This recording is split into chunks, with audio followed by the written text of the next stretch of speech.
Welcome back. I'm Brandon, the HBAR Bull, once again joined by Zepsi. We both do some contract work for the HBAR Foundation, but we don't do these weekly updates in any official capacity. We're just coming to you personally to give you the latest in the Hedera ecosystem. Welcome, Zep. How's it going, Brandon? It's going good. We have a crazy amount of content to cover this week, but as always, none of this is financial advice. Use it for entertainment or educational purposes only. So the first thing I wanted to get into is we got a request from a viewer for Rob Allen to compare Hedera to a specific network, Algorand in this case. But Rob and I talked about it, and instead of doing that and calling out a specific network, we just wanted to get into what makes Hedera unique and special in the space. So listen to his insights. Rob, welcome back. Hey, Brandon. Great to be back. Well, good. So, Rob, you've often declared that Hedera is the only network that's up to the task of taking on some of the most demanding use cases. What has you so convinced Hedera is in a class of its own when it comes to capability? Yeah, I do that a lot, don't I? But it's because I believe it. And, I've been on this journey since 2017 when I first met Leemon and Mance. I'm an engineer. I've been building payment systems for decades. And before that, resilient military systems. So I've seen, the approach that has been taken over the years to these sorts of highly performant, highly resilient network technologies. And Hedera is head and shoulders, in fact, a magnitude, in my view, better than all those first and second generation blockchains. And we know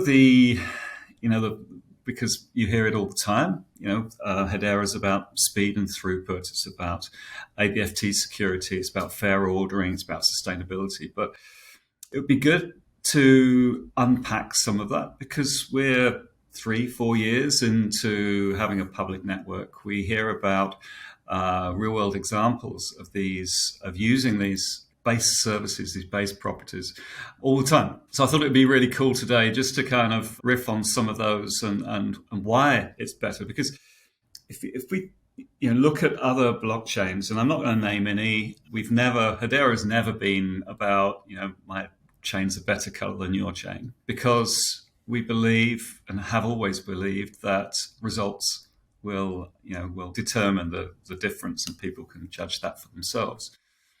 All substance, no hype. Someone very smart coined that phrase. So let's start with speed, right? I mean, it's the easiest one to look at because we've got all the metrics. We're doing consistently over 1,000 transactions a second. That is at least an order of magnitude beyond any of the other chains, certainly the layer ones, and layer twos compromise. People forget a layer two is a layer two because it has made a trade-off, because the layer one on which it sits does not perform or does not achieve the ends that the use case or utility demands. So layer twos always trade off. So when you choose a layer two, you have to decide whether that trade-off is worth it. Now, in some cases, JPEG NFTs or a game or something like that, then maybe it's okay, it's fit for purpose. But if we're looking at networks on which we have to transfer real world value at speed, then you have to go to that layer one that is fully secured. And Hedera, at 1,000 transactions a second right now, we burst to 10,592. So I'm informed that doesn't mean that the throttle has been removed. It means that it accommodates spikes that go through it, which is cool. But we're seeing that increasingly regularly now. We're seeing 2,000, 3,000 a second. That's just the start, right? So we know 10,000 is the throttle. We know that 100,000 is the capability, and we know that sharding, once we have state proofs, enables us to almost infinitely scale and expand. And on that point, the ability to build fully secure but private versions of Hedera, now we've got open source, the full open source stack, is key, because I really believe that what we will see is Hedera networks that actually are, in the nomenclature of other chains, side chains or layer twos, but what they'll truly be is shards or private versions of Hedera that are secured by the layer one. And because of the scale, because of the speed, we know that this is going to outperform everything and provide that utility. So that's speed, and we know Atma is doing that. AdStacks were the darlings of Hedera for the first few years, just demonstrating the capability. And there are a lot of high throughput use cases that are just ramping up. I think we're starting to see, additional real world examples with real world transactions coming to the mainnet. So that's super cool. That's I was very, very much heartened by the Twitter space that you did this week about micropayments, because it's yours and my favorite use case. This is absolutely the network to be driving micropayments. Drop believe it's under $25 or under $10. I think it's under $1, even 10-cent payments, right? Or even less, right? So some of the work that we've been doing for years with AP Plus, since that first micropayments proof of concept that we did prior to FPOS joining the Governing Council, has all been about this kind of infrastructure. And so, I'm very, very bullish on that. That's the first point, right? So now we've got security, and we've talked about asynchronous Byzantine fault tolerance. People don't fully understand that usually, but it's a big deal. Blockchains have practical Byzantine fault tolerance, which means to all intents and purposes, the more secure ones, will not roll back, or you can be certain of the transaction. Again, the less secure ones, the ones that have traded off, the ones that you don't know how many nodes they have or to what degree centralized authorities or governance control the majority of those nodes, is a trade-off. And so that practical Byzantine fault tolerance isn't always what it says on the tin. Asynchronous Byzantine fault tolerance, per the COQ proof, per the design and the open source that anyone with the skills can go and check, will not allow for that. Those transactions, once committed, to roll back. It's a core and fundamental element in Leemon Baird's design of the network, and it's the basis for trust that's built on top of it. And it's not been implemented on any of the blockchains, the layer 1 blockchains. Fair ordering doesn't often get a lot of airtime. I think it's one of the most interesting and beneficial properties. The fact that a Hashgraph, using its directed acyclical graph data structure, enables event ordering to be, every single one to be either before or after every other single one, means that we can build applications, build solutions using that specific property. And now we're seeing marketplaces, we're seeing exchanges, we're seeing commodities markets like DCX, we're seeing a lot of work being done around that particular property because it's unique. A blockchain has chains of blocks, and those blocks include the transactions, and you don't have control of the ordering of the transactions in a block. On a DAG, like I said, every event is before or after every other event. So every transaction, everything is ordered, and is ordered fairly and transparently on the network. Can you think of any other use cases that use that?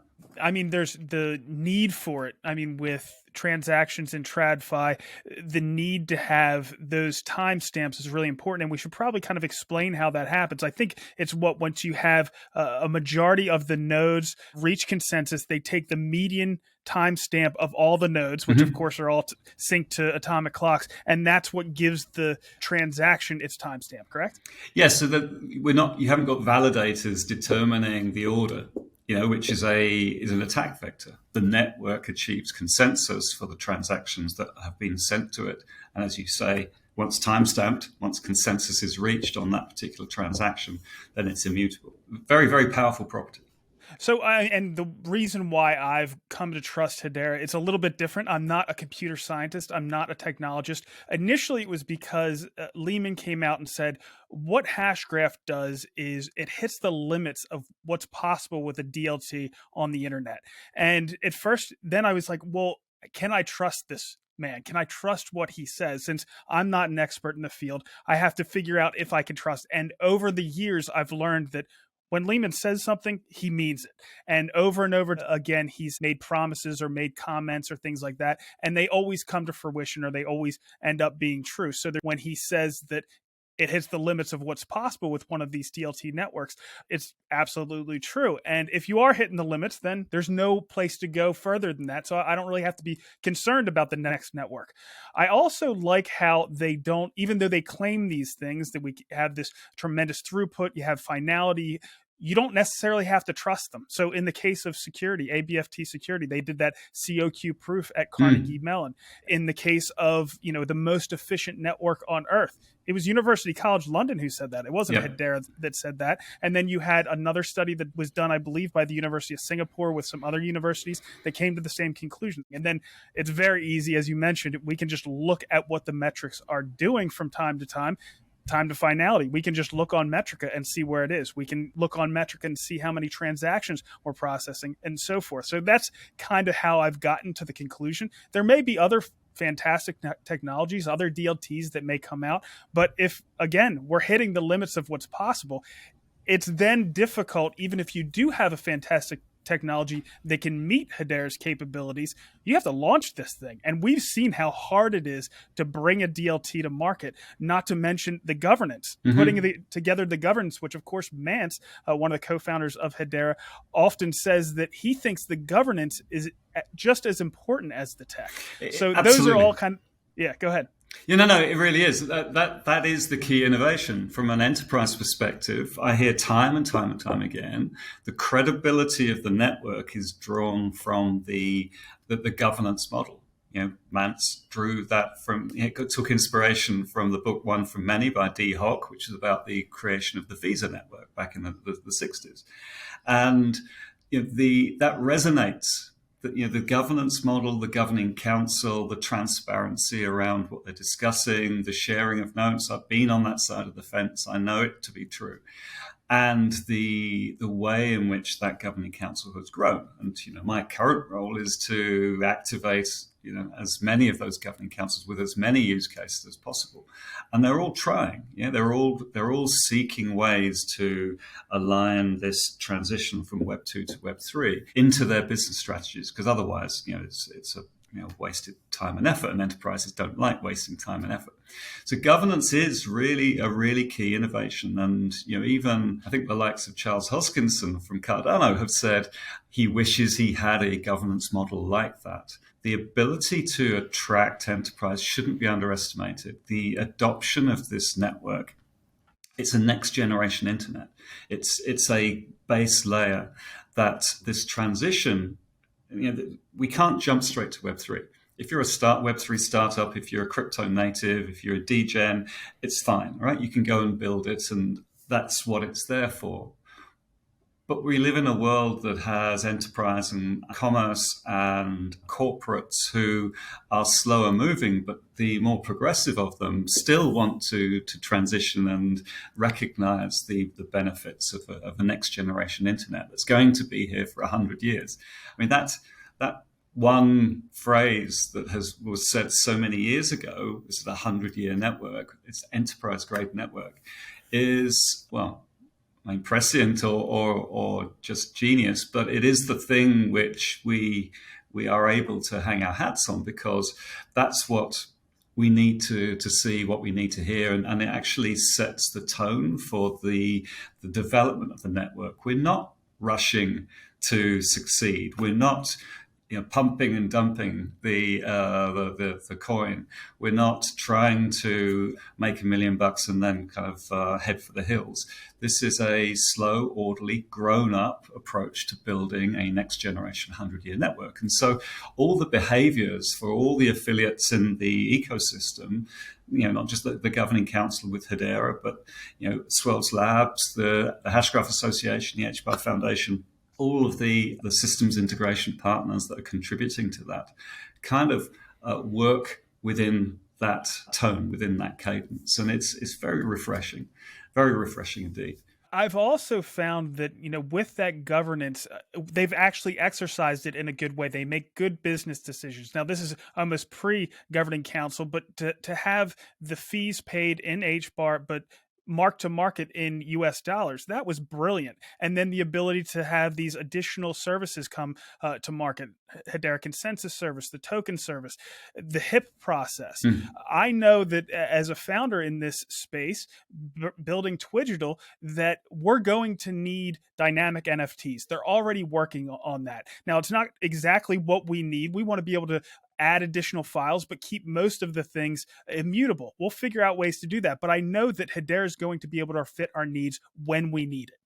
Yeah, and it's not unique, right? In the ecosystem, let's give credit where it's due. The improvement protocols, improvement process is, every single chain has, because this is an open source space. It allows contribution from the community. It recognizes that it's, done is better than perfect. The mantra of the startup. And over time, things will change because of external influences as well as internal change. So the HIP process actually, was necessary and implemented. The difference, I think, with Hedera is the HIP process goes through the TechCom. And the TechCom is a committee of the governing council, and it allows for contribution from outside. So there's this linkage between community, our developer community, which is growing rapidly. As an aside, I was blown away by the number of. So when I was in the foundation, I helped set up the Lumos Labs accelerators, the Tribe accelerators. It's gone off the charts, the number of applicants into those programs. So the developer community is growing rapidly. And that's because the use of these base services are easy and familiar and recognizable for engineers that come from outside, Web3, the Solidity only development space. So developers who are used to using APIs, which helps this transition, this Web2 to Web3 transition. And that groundswell, that grassroots developer community can contribute to HIPs. HIPs actually then feed into the process, which includes TechCom, which is a governing council governed body. So this linkage from grassroots developer all the way up to the governing council is there. I mean, it may not always be apparent, but it is there. And that means that every engineer has the opportunity to make a recommendation and advocate for a change to the network itself. I'm not familiar with all the change processes of all the other chains, but it feels like the grown-up way of doing things. I am aware that you've got these shady cabals of coders that manage all change on those networks and are the authorities. And although it's there's an open source set of principles around that chain, actually making change is very, very difficult. I mean, we only saw that with the Helium swap to Solana, which was doomed from the start, and in my view, and wasn't governed transparently or appropriately at all. That doesn't happen with Hedera, and it can't happen because of this integrated governance model. And you were talking about the low-cost, dollar-based network fees. I don't know of any other chain that does that. And it's really, really important for any business, startup or enterprise to be able to predict its operating costs. Feels like a no-brainer. It's an absolute no-brainer. And yet, crypto is everything for the other chains, and they don't really care about the volatility. It's not an enterprise mindset. It's not a commercial mindset, because these chains have not been built with commerce in mind, whereas the grown-ups in the room have designed and have overseen this 100-year network with commerce in mind, with the ability to attract enterprise who have always got an eye on the bottom line. And this network is the bottom line, right? Quite physically as well as figuratively. I think it's a true differentiator and attracts when people kind of think, oh yes, why wouldn't, like you just said, it's a no-brainer. But unless it's kind of discussed, and I discuss this with enterprises all the time, they say, well, why aren't all the other chains doing it? Well, I can't speak for other chains, but this is the one that is doing it, and therefore that is for all these other reasons. The ease of use, ease of building, cost of resourcing. Just an engineer isn't a cheap resource, but a Solidity developer is very expensive. So actually delivering change, and it's not just the engineering change, it's the entire business change, is an expensive undertaking for an enterprise. If you can show that the commerciality of that change, because it aligns with business strategy and it aligns with growth, and the costs associated with it are very clear and not, crystal ball, don't know what the market's doing and therefore it might be here or it might be there. That's a red light to start with. Having that conversation with an enterprise is very, very difficult, because the CFO or the CRO is just going to veto it straight away. With our network, it doesn't happen. We talk to utility, we're seeing growth. I think this is the next big bull cycle, will be all about utility. We have so much utility coming through the foundation, coming through the association, the things that Swirls Labs are building and open sourcing, making a common good. Everything that's being done in the Guardian ecosystem, our sustainability agenda is unique, and because it's an ecosystem play, it's not just point solutions for doing good, all of which are worthy, but the Guardian ecosystem play is like it's kind of another layer on top of the Hedera network. So all of that infrastructure, all that open sourcing, the largest sustainability project, open source library anywhere in the world, and growing rapidly, which lowers the bar to entry into the ecosystem for projects. Guardian tokenizing all that metadata to make it auditable and verifiable and discoverable. The marketplaces around Tolan that kind of drive this prediction model for matching supply and demand, and then sending pricing triggers into the market so that we get global, transparent pricing, removing the gouging of middlemen and passing more value back to the projects, which in turn attracts more capital and then drives the flywheel even further. That is true utility. That's absolutely true utility, and it couldn't be done on any other network which doesn't, provide native tokenization and the consensus service, notary services for verification and validation of data. All of these things are layers. These are primitives that are building up layers, which in turn creates network effect and locking in of infrastructure, locking in of business value, and then over time, this whole thing gets a life of its own, and we're there. I mean, I really are there. These things are all coming to market, whether it be Karate Combat all the way over here, being a proto DAO, having a real world esports sports DAO that represents all the concepts that DAOs should, but in a real world use case, and fun sports to boot, all the way through to stable coins and financial instruments and Aberdeen tokenizing billions of dollars of represented value on the network, and everything in between. It's amazing. Why would you not build on Hedera? It's absolutely huge. Rob, this has been a great conversation. I know you have a hard stop coming up, but do you have anything else you'd like to pass on before we let you go? Nope, nothing at all. I've waxed lyrical about this all the time. Very happy to answer questions. Send some questions in and we can cover them in future Shark Bites.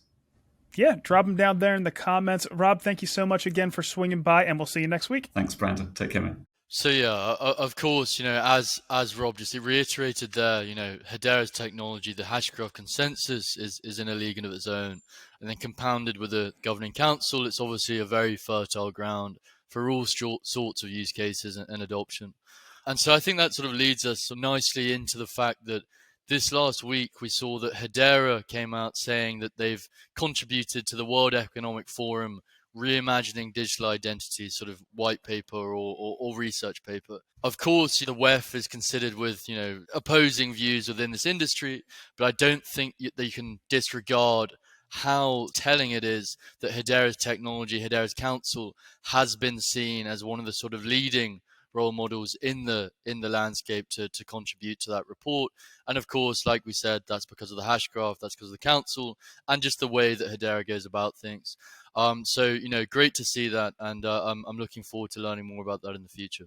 And another hat tip just to the entire industry, proving that it's anti-fragile. So we know that several months ago, Hedera had an exploit on its smart contract code. Now, that wasn't the base layer code. That's not the Hashgraph algorithm, but there's a lot of code that's built on top of it, whether it's the smart contract codes, whether it's the token service, whether it's the consensus service, and so forth. There's a lot of code that goes into that. And even though Hedera has a significant amount of rigor before they put anything on the mainnet, there was an exploit that was found. And right after it was found, they, of course, addressed it. The network came back stronger, but they put out some more information of an additional update that they put out called Hedera Smart Contract Service Security Model Update. And Nana, he is the Senior Software Engineering Manager at Swirlds Labs. He said earlier there were nuances where an attacker could use the signature you provided in a transaction to have a contract do more than you intended. Now a user must submit a prior transaction giving the contract specific permissions. And Zeb, again, this is showing that Hedera and DLT networks in general are anti-fragile. And to explain what that is, a fragile system, when you stress it, it will break. A robust system, if you stress it, it won't break, but it won't get stronger. In the case of an anti-fragile system, when you stress those systems, it actually gets stronger. So an example that is a free market economy or our bodies, right? When you stress it by weightlifting or something along those lines, you actually get stronger. Well, DLT networks and the crypto industry are anti-fragile systems. So when you stress it, like what we saw with the exploit several months ago, Hedera actually came back stronger. And here it's coming back stronger again.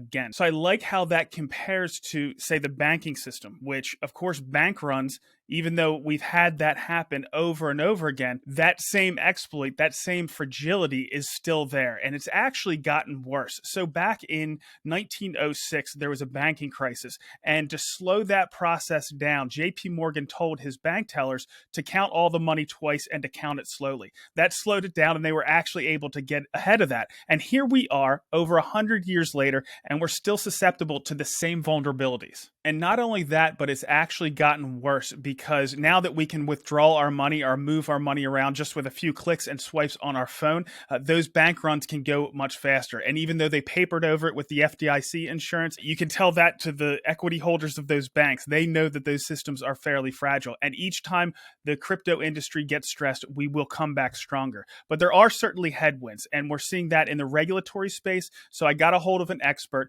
George. He is the chief legal officer at the HBAR Foundation, to tell us how the U.S. environment looks on the regulatory front, on the judicial front, and on the executive front. So listen to what he had to say. George, just to clarify what we're going to be talking about today, I think you want to say something before we get started? Yeah, so first of all, thanks for having me on, Brandon. Looking forward to the topics that we'll be discussing today. But before we delve into them, I do want to say that even though I am a lawyer, I'm not your lawyer. I'm not anybody in the audience is a lawyer. And also just because I represent the foundation, the HBAR Foundation, doesn't mean that my thoughts here today or my commentary today represents the official position of the HBAR Foundation. I'm just looking forward to having this discussion, and these are just my thoughts.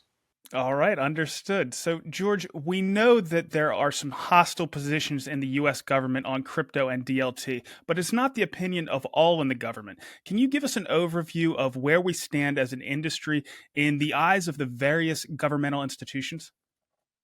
Yeah, hostile is definitely one way to describe it. So, and clearly, when you mentioned that, I know we're specifically speaking about the SEC. The SEC under Gensler has taken a much more aggressive approach and broad-based approach. It's not a very nuanced approach to digital assets, as can be seen through their actions and wide-ranging and broad actions, especially with the most recent ones against Binance and Coinbase. So I've read both the actions now, and the way I interpret the SEC's current position under Gensler, it's kind of, he's essentially putting his fingers in his ears, closing his eyes and saying, I'm not listening. This is a security. There is no argument that you can raise to change my mind. So, and that's a very difficult position for the industry to be in, because it really doesn't allow for a path forward. Now, there are other regulators. The CFTC has traditionally been seen as a friendlier jurisdiction. I'm not sure. At the end of the day, the CFTC has less regulatory authority over the spot market transactions, so that's probably why they're seen as friendlier. But if they're provided with additional authority to oversee spot market transactions in digital assets, I think they'll take a strong approach to protecting investors and making sure the proper disclosures, which is fine. That's what we want in the industry. That's what we want for the space so that it can progress and be a mass adopted. You have some other regulators, but they're a little bit less relevant at this point just because we know kind of the money services business, the OFAC, you've got your sanctions screening. That's well-developed law. There's no real ambiguity there. So that's where we are kind of with regulators. It's a tough position to be in because the SEC has deemed, or at least Gensler has said that everything other than Bitcoin is a security, which in and of itself is not a helpful statement, also not one that's supported by the law, considering that the test for whether an asset is a security or an investment contract is facts and circumstances. So unless Gensler's going to say that he's reviewed the facts and circumstances for all the tens of thousands of tokens in circulation, then I don't think it's an appropriate statement to be making. That's the negative. But there is some light.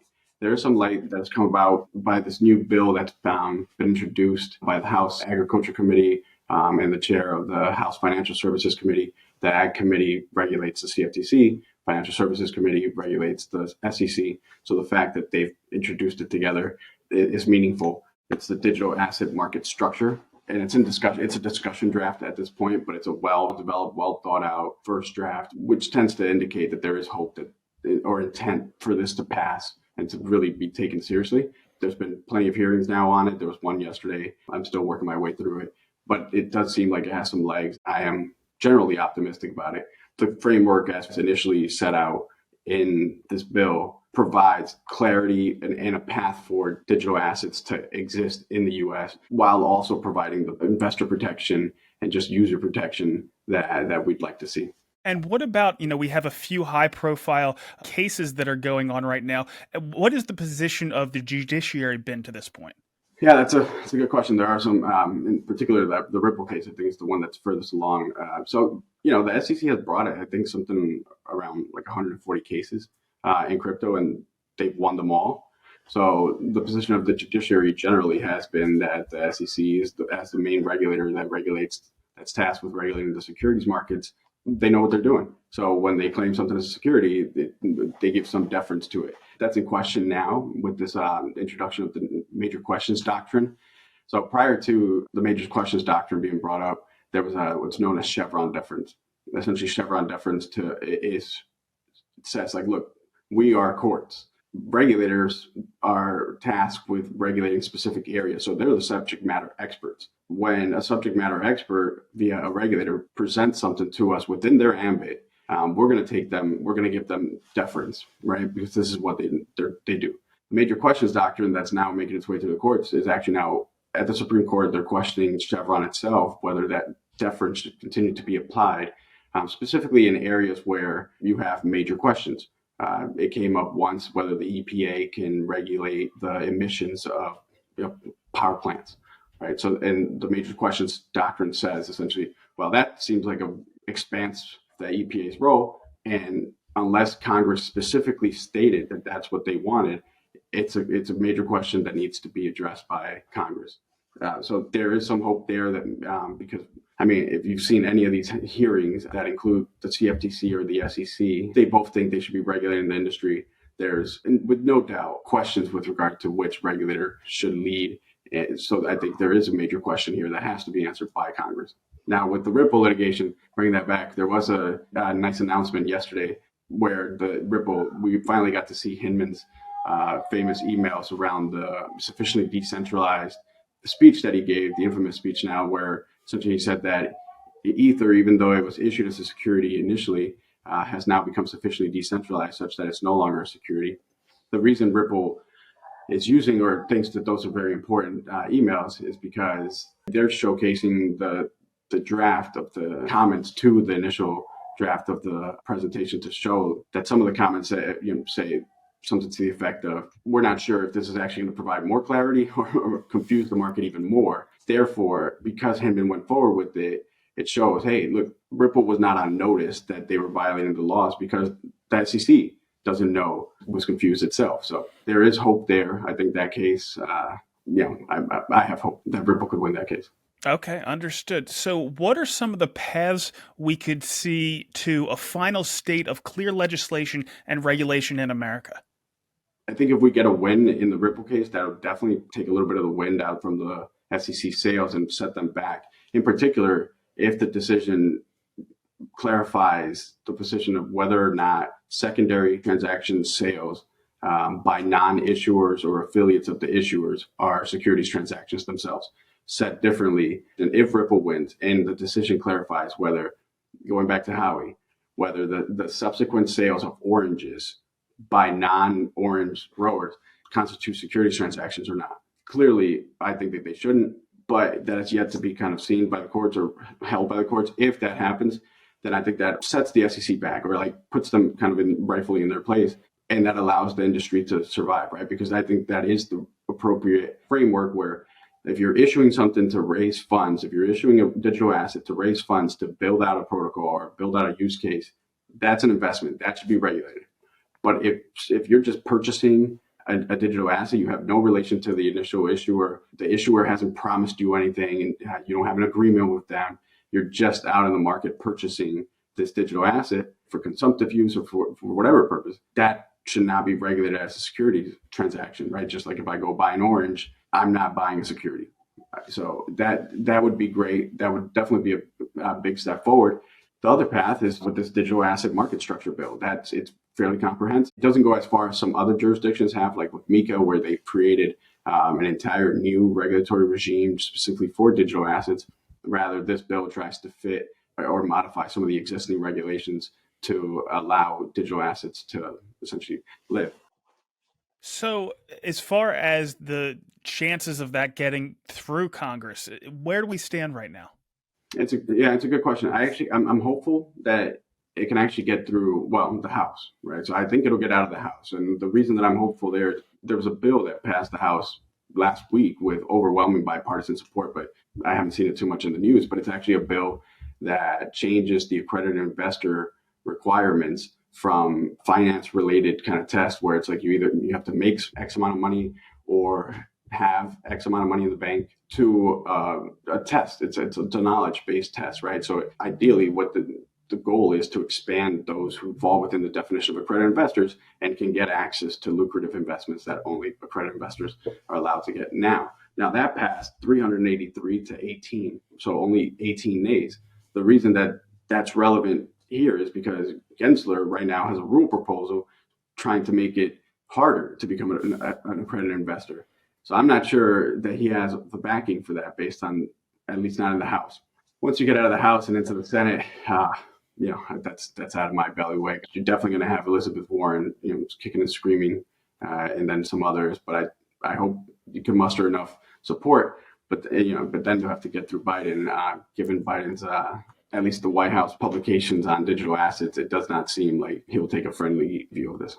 So that's a fairly hard path forward unless we get to, some additional elections. We can certainly see things change there. I do want to go back to another case that came out, and that was the library case that talked about some of those secondary sales. Can you reference that?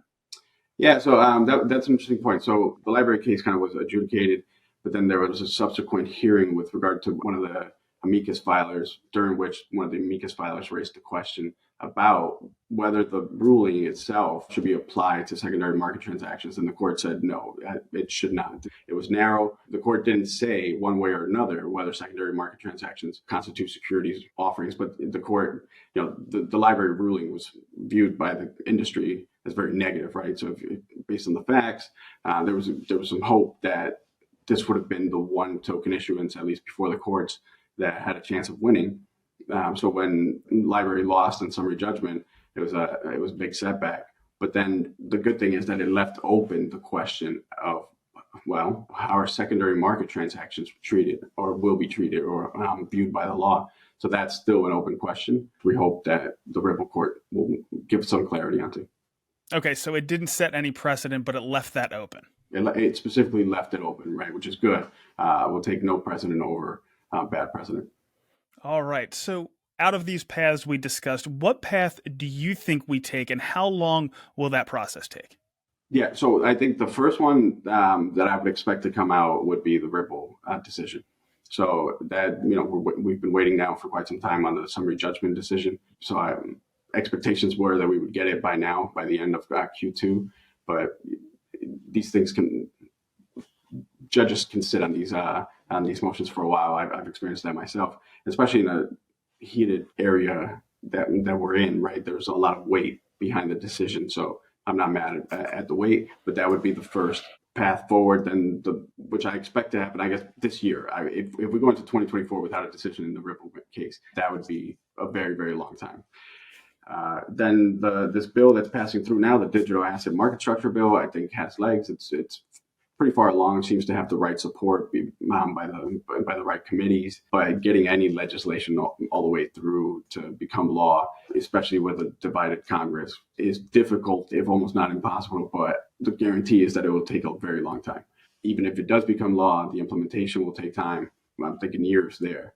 The one thing that I think that bill has on its side, well, it has many positives, but I do think that we are now seeing other jurisdictions taking the lead in regulating digital assets, and major names and big companies in the space that are US based now expanding or moving abroad.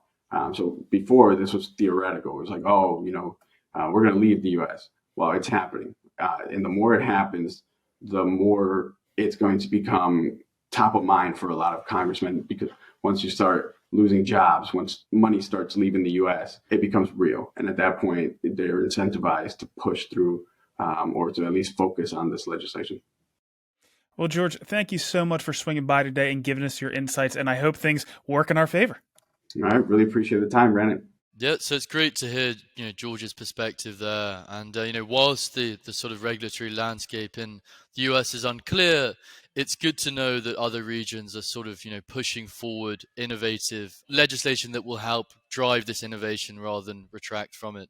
And I think a perfect example of that is the European Union's MiCA. This has sort of happened in the last month or so, and they've given out the first kind of legal regulation or legal parameters on differentiating crypto assets. So, you've got within that, they define stable coins. They define a single asset based stable coin, like a US dollar, USDC kind of stable coin, and then one that's more of collateralized sort of stable coin, meaning it could be attached to gold, it could be attached to sort of 3 or 4 different currencies.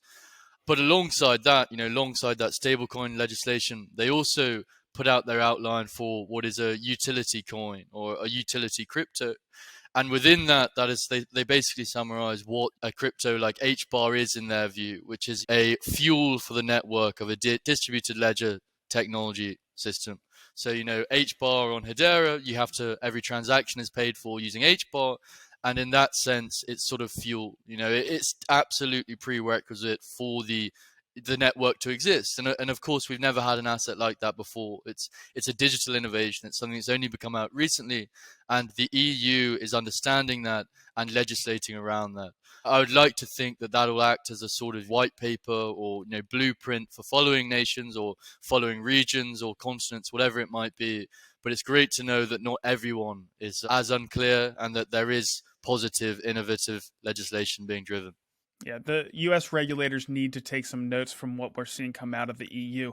We also had this past Monday a great space, actually the best Hedera-focused Twitter space that I've ever seen, and it was put on by Hashback, Genfinity, and Brandon D was one of the hosts is that as well. And they had Leemon on for over an hour. It was just a great space, great insights, and he actually talked about regulation a little bit. So let's listen to what he had to say. So everyone listening probably knows we have a problem. We don't have clarity. We have craziness going on right now. I think everybody's aware of that. However, the good news is that there is evidence that there are a number of people in Washington that want to keep the country competitive. They don't want to kill all of DLTs and blockchain because that's killing the golden goose. It's a good thing. You want to protect users. You've got to protect people. And it's kind of a Wild West. You want to protect them, but you don't want to just destroy it. You don't just say, okay, it's all illegal. And so there are people in Washington that are very interested in trying to find the right balance so that we remain innovative and we don't crush this industry. And there are people that are trying to learn. And I've gone out to Washington and I've talked with various people. We have other people in our organization who have gone out to Washington and talked with various people. Nilmani gave a talk before Congress that was really well received. It was just very, very cool how that was received. And what we are seeing is that there are a lot of people there that honestly want to figure out the right path. They aren't just saying, we hate it all, it threatens our banks, let's get rid of it. They're saying, no, we need to find the right path so that this can thrive, so that this can really be successful. And they need education, and that's going on. So at the moment, I said that's probably the biggest problem in our industry. I do think we are going to get clarity. And it's going to be the regulators, it's going to be the courts, and it's going to be Congress, the legislators. All of them are going to end up eventually giving us clarity. So we're going to get there. And we just keep plugging ahead, doing everything we can to be as clean and as good as possible. Yeah, like Leemon said, we do see some headwinds in the U.S., but there are some bright spots. But still, we are seeing a lot of that innovation move offshore. A lot of that is moving to the U.K. because, like the EU, they have a more friendly crypto outlook. Can you tell us a little bit about what you're seeing on your side of the pond? Yeah, so I mean, Rishi Sunak, who is our current Prime Minister, there's been a lot of them recently, but I think Rishi's one of the better ones that we've had. But sort of at his, at the foundation of what he wants England to become, or Britain to become rather, is a sort of tech capital of the world. And, of course, there's multiple different industries that would encapsulate that. But one of the ones that he's really got his eye on is Web3. Now, he sees it as an innovative technology, one that's going to be alongside the likes of AI, robotics, and so on. And so much to the point which number 11, which is where the Prime Minister lives during his term, they've changed it to binary. So it's 0 and 1, 0, 1, 0, 0, 1. And so there is at the moment a campaign pushing for this. And of course, we saw Andrew Anderson Horowitz, which is, one of the biggest VCs in crypto at the moment, A116Z. I think they've got about 35 billion assets under management. They've just moved their first out of the US sort of offices, and they've chosen London for that. And so as part of this, what was really great to see was that they highlighted that the UK is here as a sort of not only aspiring tech hub, but also we have a very, very strong regulatory system. We're very swift at regulating some things. I think, not everything. I think tech is a very fast moving thing, but we have the infrastructure to regulate it well. And alongside that, he cited some of the leading universities. The UK has the likes of Oxford, Cambridge, but also council members like London School of Economics, University College London, and so on. And so as part of that collective, part of UCL and LSE, we know that Paolo Tusca, who is our chair of UCL, has set up the DLT Science Foundation. And that brings in lots of different universities, all under the general understanding that DLT is serving a very purposeful position in the future, but as a real educational source, as a real resource pool. And so what I'd love to see is that they've said, A116Z have said that they're going to be outreaching universities, and I'd love to see that Hedera comes in through that via our sort of university hubs. We haven't had any word on that yet. It's very recent news, but I think there's a lot of potential there for Hedera to be sort of become a talking point or a major talking point within that venture arm. So, Zeb, at Twigital, we also see the potential of universities. We've already come up with an agreement with the University of Wisconsin. They are already using the beta version of our Twigital app in their summer curriculum, and they're going to expand that in the fall. We're going to try to expand that even further with the help of the DLT Science Foundation into other universities as well, because we see this new technology, the universities see this new technology as something that their students need to be exposed to. So that's fantastic to see.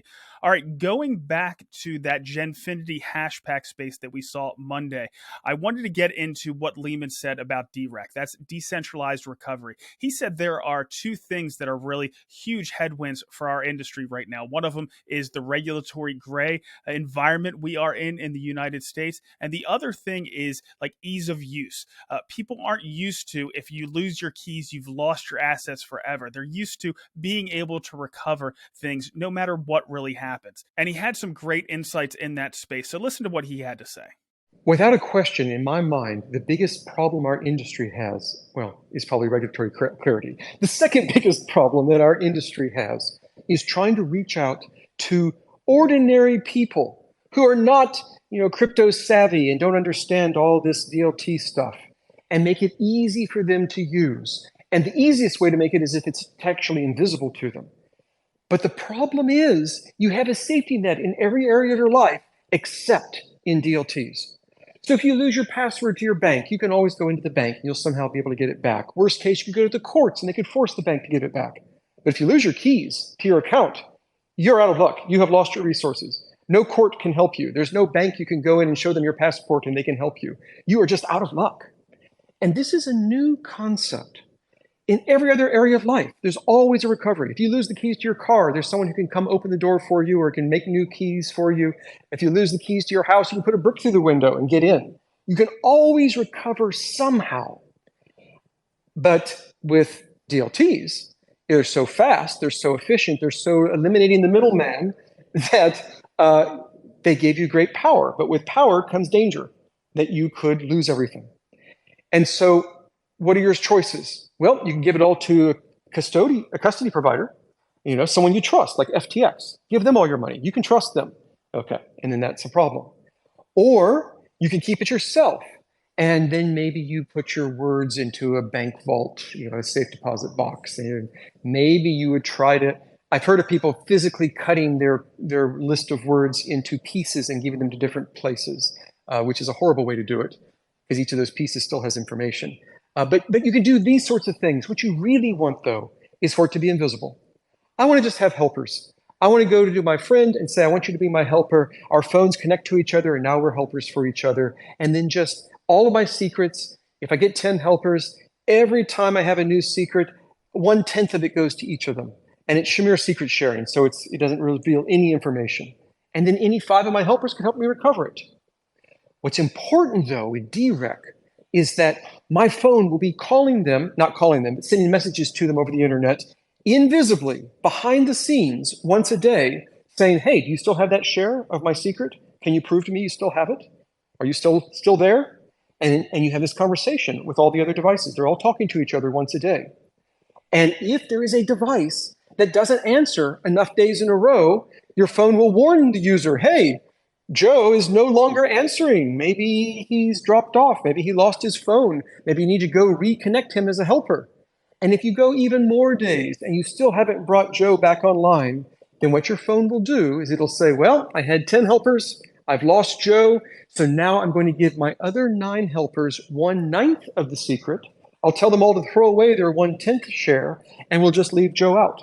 And if he ever comes back, then we'll just do it again. We'll go back and give everybody a 1/10, and they can throw away their 1/9. So it's automatically self-healing, automatically self-resetting in the background. This is incredibly important. We wrote a demo program, made a video about that, are in the process of building a website with this. We have the source code of the demo. We have an API for people to build libraries against. We have an RFC draft to make this an internet standard. Because I said, remember, that they have to talk to each other every night. And we do it in a way that doesn't require TLS. Each message is independently encrypted and authenticated. It's all very nice. You can do store and forward things. All of this, we are working on very hard. And we are right now putting together the big media splash where we will announce it to the world. So I don't have a date yet on that. But that is the goal. We'll have a website. We'll have all these different files, all these different resources all at once.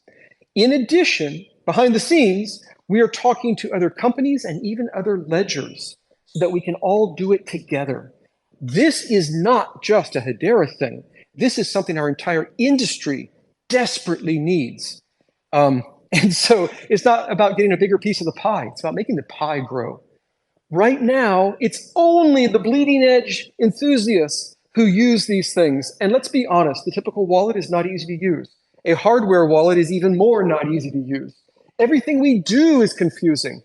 Go to CoinMarketCap or go to Hash.io, it doesn't matter, or Hashscan. They all are confusing, I think, to novices. And so as an industry, we need to come together and make this system where anyone can use it. And you can also do decentralized custody, as you described. That's a next step that we'll do second, which is where they jointly sign a transaction for you. You asked what is unusual for uses of this. I've been talking about protecting the key to an account. Now notice this is a single key. You don't have to do multi-sig. This isn't like social recovery where maybe your account has 10 keys on it. The attackers now know how many helpers you have and they know their keys. It's not like that. I mean, they know their public keys. They might be able to figure out who they are. It's not like that. You have a single key on your account and you're just sharing pieces of it with your helpers. Totally invisible. No attacker knows how many helpers you have, or even if you have helpers. But it's not just keys. It could also do things like passwords. I would love to see this built in, not just into all of our wallets, but into programs like 1Password. Why shouldn't 1Password take all your passwords and keep them secure, not putting them on a server anywhere, not requiring you to remember anything, just giving pieces of it to your helpers? And by a piece of it, one piece is a cryptographic piece that doesn't tell them anything until half of them get together. So that is a use case you might not think of. Another use case you might not think of is identity. And it is funny, I talk to people about this. There is this vision that our industry has had from the very beginning, I've had from the very beginning, of we will have your identity will be stored, say, in your phone in a chip where it can't be pulled back out. And it talks to websites and proves that you are you. And it does zero knowledge proofs to prove that you are over 21 without saying your actual age, or proving that you're a citizen of a certain country without saying who you are. All sorts of things like that. There is a very cool future that we're going to reach when we have this. No more passwords. It dramatically reduces hacking. The only problem is, what if I drop my phone accidentally in front of a steamroller that just squishes it? What do I do then? Every chip in my phone has been shattered. You need DeRec to store your identity so that when you lose your identity, and you're going to lose your phone eventually, you can go to your helpers and half of them can get together and recreate your identity for you. So it's useful for crypto and for NFTs. It is useful for passwords. It is useful for identity. And it can be used for every other secret you have. The combo to your safe, you could store it in this. This is the goal. We are seeing huge interest from other companies, other ledgers, and I hope ultimately it ends up built into the operating system of iOS and Android and Windows and Mac. This is where we need to go. As a civilization, we need something like DeRec. So, Zeb, the thing that I think can come out of DeRec is Leemon will get the proper recognition. I think in the long term, he'll end up winning a Turing Award or something along those lines for what he's done with Hashgraph. But in the Web3 industry, there's a fair amount of pushback because it is so tribal. They don't want to acknowledge necessarily some of the good things that are done on other networks. But with what he's talking about, not only can DeRec enhance the Hedera ecosystem, but it can enhance the entire crypto ecosystem and beyond that. It can get into passwords and everything else that he talked about there. So I think if this is as successful as Leemon believes it can be, I think it will start to get him the recognition that he absolutely rightly deserves in this space. All right, now it's time for one of our hard left turns. We're going to go from DeRec into NFTs. I talked to Jack. He is the head of marketing and community for Kabila app, which are doing great work in this space. But here's Jack telling us about what they're working on in the space. Jack, before we get into your latest NFT project, can you explain the products you offer and your broader vision for Kabila? Absolutely. Maybe I'll start with the vision first of all. So funny, before I came onto this call, I saw a tweet, I think it was from Judicial actually, saying Leemon had talked about, I think it was on a Spaces yesterday, about everything of value being tokenized. And of course, this is something that we strongly believe in as well. Not just tangible assets of value, but brands. So we're very, very excited, similar to what we're doing with the brand of Kabila with our NFTs, but seeing many, many, many Web2 brands, maybe all of them at some point, taking on the idea of tokenizing their community. So we see a future where everything's tokenized. So we're trying to build an ecosystem and infrastructure to support that when it comes to NFTs, starting from NFT tools, to education at Kabila Academy, and obviously a very strong community to support not just us, but those projects that launch with us. So it's kind of an ecosystem of creators for creators, you could put it that way. And that's kind of the broader vision. As products right now at Kabila, we have our HBAR wallet and NFT toolkit, which started off with NFT creation. So that the basics, the fundamentals of creating a token ID, minting your NFTs, bulk sending, etc. And our latest addition in December last year was the Launchpad, which is kind of the number one, let's say. We even talk about it separately, even though it's part of the NFT toolkit, because it's such a big addition to the toolkit, but also to the ecosystem that we're building to help projects launch their NFTs to market after having generated the art from our art engine, potentially creating the token ID, minting, and then plugging that into the shop front, which would be the launchpad, which I must say is fully self-service and fully customizable, which for us means that the creator is in control, which is very important for us, whether it's the token private keys or be able to adjust, update certain information on the back end of the launchpad, because there's always those last minute details or changes that you need to make. So that was super important for us. But that doesn't mean that you're on your own. That's also something that we like to make clear. We have, I want to say 24/7, because that's, a lot of pressure for the team, but pretty much anything you need along the way, we have technical support. And like I said before, education.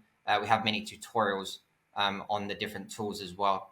And there's a lot of other things in the work, constantly refining the current tools that we have and working towards new ones, and our plazas, which we've kind of mentioned in a few points in time.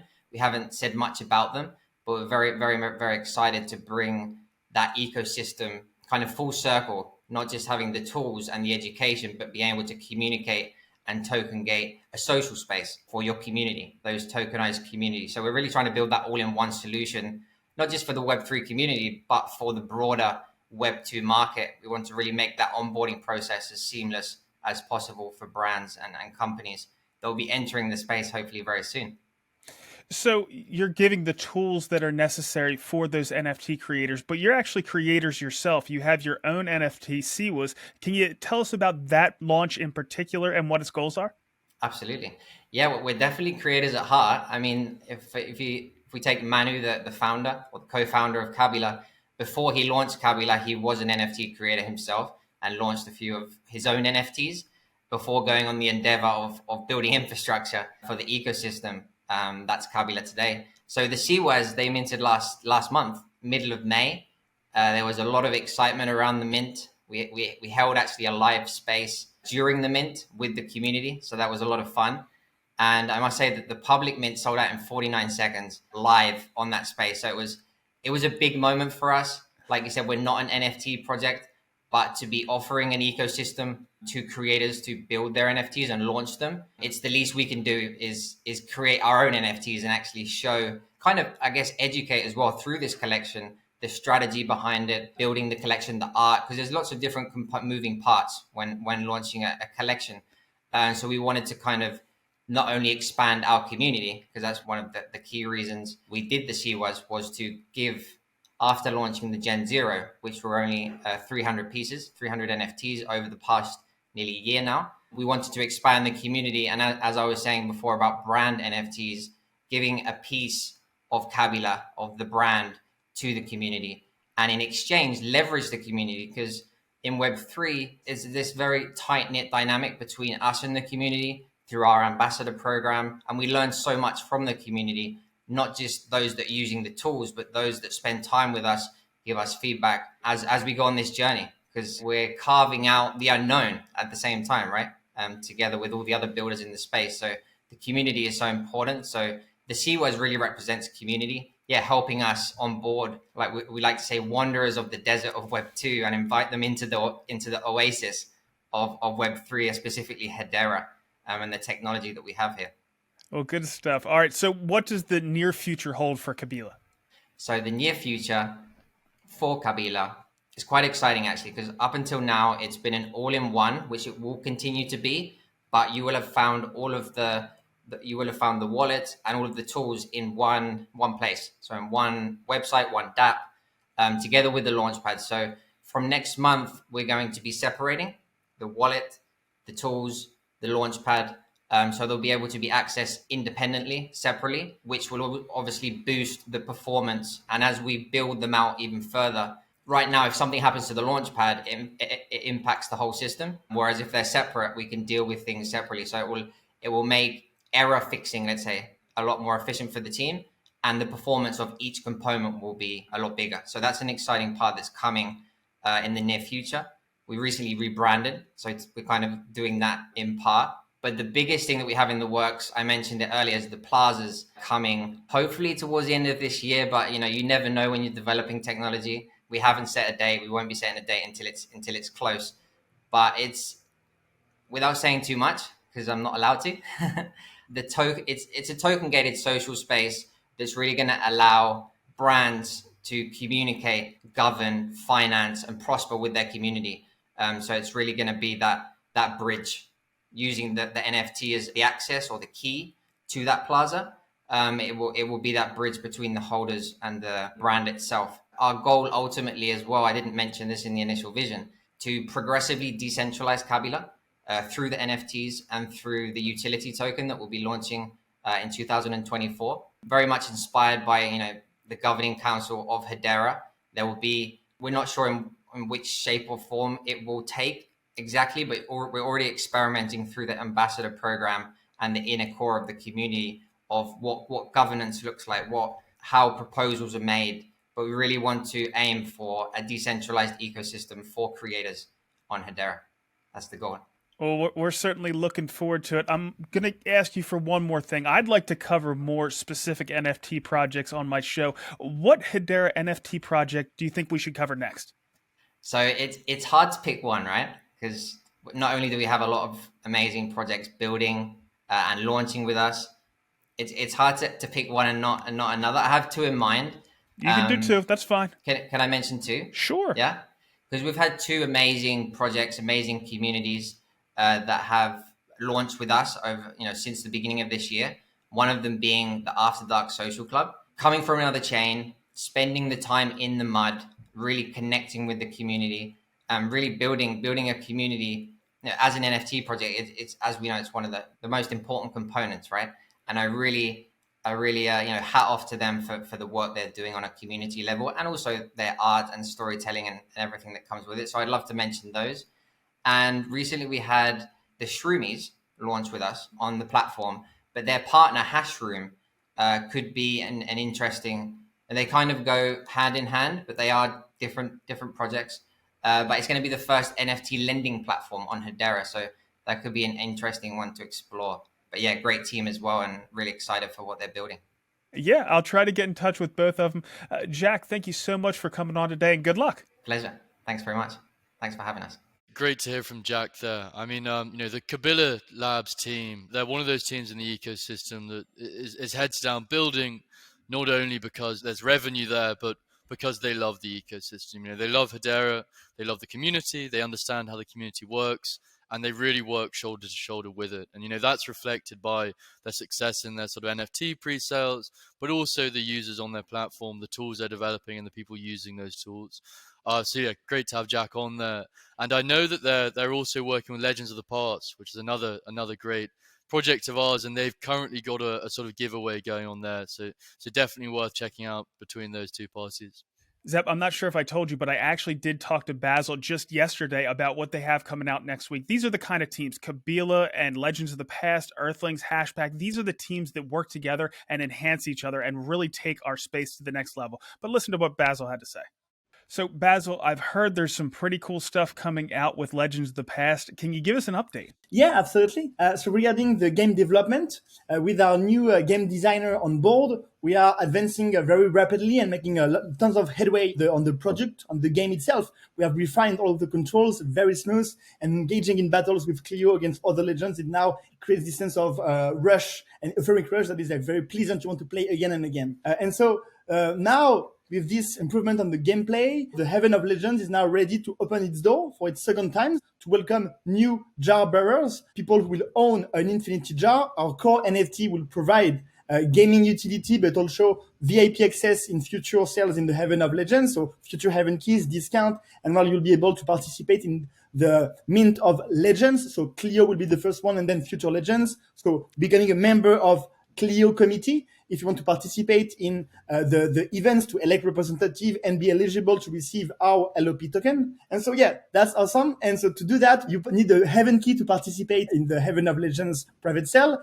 We've distributed some through our quest and challenges, on our Discord and Twitter. And this week was amazing because we've been doing some mini games with other very fun called HBAR project. So we did some with Earthlings, with Kabila. Today it's going to be Creamies, and tomorrow with Hashpack. And yeah, that was amazing to create some mini games on our website based on their art, and so their community could have access to receive those keys. And luckily enough, earlier today and yesterday, I was fortunate enough to show those mini games with other HBAR project to the one and only one, Leemon during Proof of Talk Web3 event in Paris, and he loved it. And what's amazing is he knows very well about the HBAR community, about what all the different projects and what is going on. So that was an immense support from us. Anyway, we are doing this sale on Tuesday, and we are very happy to welcome new jar bearers entering our community. Well, Basil, that's fantastic. I know that Leemon is really into gaming. It's one of the first use cases he talked about, but we're looking forward to your event on Tuesday. Good luck. Thank you very much, Brendan. Have a good one. So as always, a pleasure to hear from Basil. And I know that he's just been at Proof of Talk. He met Leemon. So, there's some great integration there with, the full Hedera leadership, not even ecosystem there. And that's a testament to him as a person. He's, again, like we said with Kabila, someone who's very interested by the Hedera ecosystem. He loves the community, and he wants to build real world applications for it. And in this case, the Legends of the Past game. And so I know, they've got new developers, that should hopefully speed up things a bit. But, as always, you'd rather not rush. You'd rather do these things slowly and methodically and then come out with an amazing product.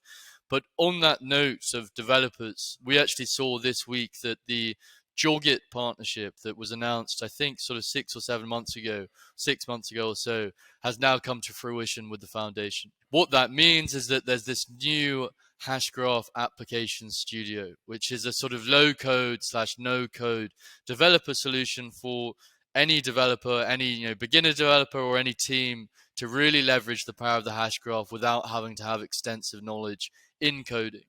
And Jogit, as a team, they've got 12,000 community members, so that's active users that use their tools. They've got 3,000 installations worldwide, i.e. they work with over 3,000 companies. And that encompasses, enterprises, including Fortune 500s, but also governments, small businesses, and smaller teams in Web3. And, so some of them, for instance, BMW Group, the car brand, BP, the oil magnate, and so on. So to have, again, this caliber of developer tools, I think, is very important. And the studio I've looked at sort of briefly does look great, and it's free to use for developers in the ecosystem. So a very valuable tool there, and I hope that our developer community will leverage it themselves, but also the existing Jogit community can test out the Hashgraph as well. Yeah, well, we've heard it over and over that it's all about developers. Of course, there's so many other things that people can contribute to the space, but the developers are very important. All right, let's get into some network analysis. Over the past 24 hours, we have had over 85 million transactions with a max TPS of 3,300. And if we zoom out to the past week, we have over 500 million transactions. Max TPS over the past week is over 6,600, and you can see that consistent uptrend. And we've seen it stay over 1,000 TPS for significant periods of time over and over again this past week. And our time to consensus is just about 5 seconds. Over the past week, we've added over 28,000 accounts. We have over 32,000 active accounts. I think the largest amount of accounts that have been added have come from Karate Combat yet again. And moving down to our fungible token summary, Karate Combat has taken the top spot. We haven't talked about them too much this week, but I know we're going to be talking about them a lot next week because they have their next event, Karate Combat 40, coming up. We see Wrapped HBAR Sauce, Dovu, USDC, HeliSwap all in the top 10, showing that our DeFi ecosystem is alive and well. And moving down to our non-fungible tokens, I'm not sure what it is, but $ codes, they had the most transactions this week. We have HBARbarians, we see Earthlings in the top 10, Dead Pixels, Creamies, and Hangry are all also in the top 10. Do you have anything you'd like to talk about when it comes to NFTs there, Zep? Yeah, so Legends of the Past, I believe, have an upcoming mint. I know that Dragma Labs, so led by Sai and his team there, they've got some upcoming mints alongside their sort of Communify initiative. They've got this amazing looking racing game, which is actually I'm really excited about. But we also have Road Code as well. Road Code is sort of gearing up for the Tour de France as part of their cycling initiative. So that's one to keep an eye out for. I believe they're constantly minting within their Road Code platform. So if you haven't checked them out and you're a cycling fan, definitely worthwhile there. But yeah, so a few things across the ecosystem there to look out for, and yeah, that's what I've seen this week. All right, sounds good. With that, we'll go ahead and get into some DeFi.